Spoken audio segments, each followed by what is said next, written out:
And an extraordinary showdown in Washington. Yeah, joining us now from the Capitol is New York Congressman Pat Ryan. Thanks for being with us tonight, Congressman. So if you can you put us inside the chamber, what it felt like and now what it feels like there today?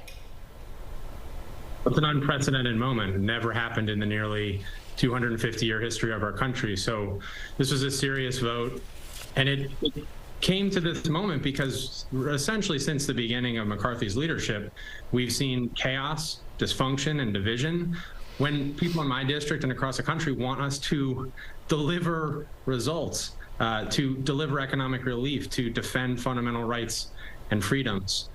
So what I'm calling on now as a step forward is for Republicans who have failed to lead to join our coalition as patriots, to transcend this partisanship that hasn't worked and say, let's move the country forward and actually get to work. I mean, do you have any votes for that? Well, we're just still processing, but I have a sense of optimism. Look, I risked my life for this country as an Army officer in combat.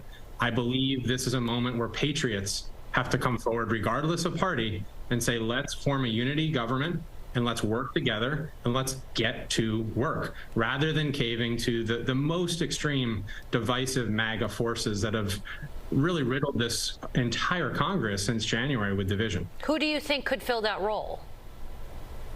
Well, I think we've seen real leadership from Hakeem Jeffries, who right now is in the plurality. The largest block of unified votes throughout the Congress has been Democrats saying, look, we need to avert a fiscal cliff several months ago, which we were the majority vote to do. We need to avert a shutdown, as you were just talking about, as we did last week. That was the majority of Democrats that passed that, the responsible party of patriots trying to drive the country forward. So it would take about exactly five Republicans or more to join in a unity coalition, and I hope that we see some folks step forward. Right, you mentioned the idea of a government shutdown. We just passed that continuing resolution, which basically kicked the can down the road 45 days from when it was passed over the weekend.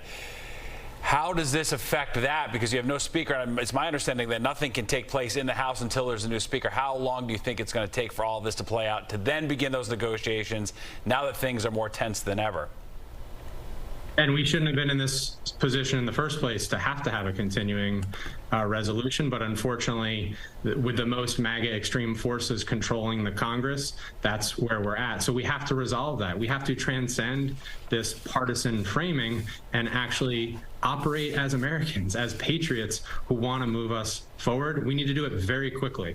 All right, Congressman Pat Ryan, we'll leave it there for tonight. Thank you for joining us.